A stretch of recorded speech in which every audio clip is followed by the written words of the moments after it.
Asterisk, asterisk, the phantom of Willowbrook Asylum, asterisk, asterisk. On the outskirts of the bustling city stood the long-abandoned Willowbrook Asylum. The imposing, ivy-covered building had once been a place of hope for those suffering from mental illness, but decades of neglect had transformed it into a place of dread. The locals whispered about the strange occurrences and eerie sounds that seemed to emanate from its decaying halls. Legend had it that the asylum was haunted by the spirit of a former patient named Eleanor. She had been admitted in the early 1900s, suffering from severe depression after losing her family in a tragic accident. Despite the best efforts of the doctors, Eleanor's condition worsened, and she eventually succumbed to her sorrow, passing away under mysterious circumstances. Years later, the asylum was closed down due to lack of funding, and it fell into disrepair. Those who dared to venture near the building at night claimed to see a pale figure wandering the grounds, her mournful wails echoing through the empty corridors. One stormy night, a group of 4 friends, Jack, Emma, Lily, and Ben, decided to explore the haunted asylum. They were thrill seekers, always looking for the next adventure, and the legend of Eleanor intrigued them. Armed with flashlights and a sense of bravado, they made their way through the rusted gates and into the shadowy interior. The air inside was cold and musty, and the walls were covered in peeling paint and graffiti. The friends moved cautiously, their footsteps echoing eerily in the silence. As they ventured deeper into the asylum, they came across old medical equipment and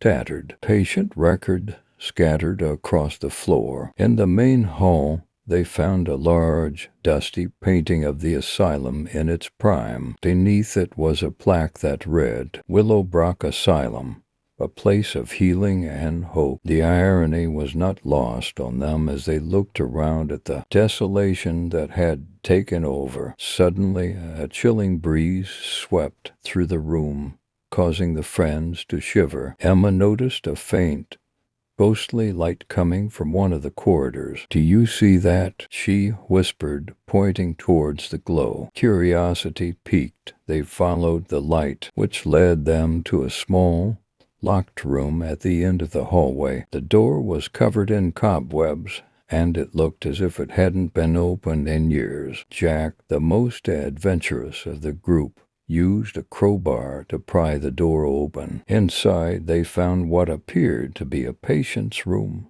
untouched by time. A dusty bed with iron bars, a small wooden desk, and a cracked mirror adorned the room. On the desk lay an old journal, its pages yellowed with age. Lily picked it up and began to read aloud. The journal belonged to Eleanor. It chronicled her days at Willowbrook, filled with sorrow and despair, but also moments of fleeting hope. The final entries spoke of her dreams of being reunited with her family and the strange occurrences she experienced: whispers in the night, shadows moving without cause, and a chilling presence that seemed to follow her. As Lily read the last entry, a feeling of unease settled over the group. The room grew colder, and the ghostly light intensified. Suddenly, the door slammed shut behind them, trapping them inside. Panic set in as they tried to open the door, but it wouldn't budge. A soft, mournful voice filled the room. "Why are you here?" it asked, echoing through the walls. The friends turned to see a translucent figure standing near the bed. It was Eleanor, her face etched with sadness and longing. Emma, her voice trembling, spoke up. "We heard about you, Eleanor. We wanted to understand your story." Eleanor's ghostly form seemed to relax slightly. "I have been trapped here, my soul unable to find peace. The sorrow of my last days binds me to this place." Jack stepped forward. "Is there anything we can do to help you?" Eleanor's gaze softened. "My family. I wish to be with them again. In my journal, there is a letter, my last words to them. Please take it and deliver it to their resting place." The friends found the letter tucked between the pages of the journal. They promised Eleanor they would fulfill her final wish. As they spoke their vow, the room grew warmer, and the ghostly light began to fade. The door, once locked, creaked open, and they felt a sense of calm wash over them. The next day they traveled to the old cemetery where Eleanor's family was buried. They placed the letter on her family's grave, saying a silent prayer for her peace. As they stood there, they felt a gentle breeze and saw a faint, comforting light rise from the ground and disappear into the sky. From that day forward, the haunting at Willowbrook Asylum ceased. The building remained abandoned, but the air around it was no longer filled with sorrow. Eleanor had found her peace, and her story became one of hope rather than despair.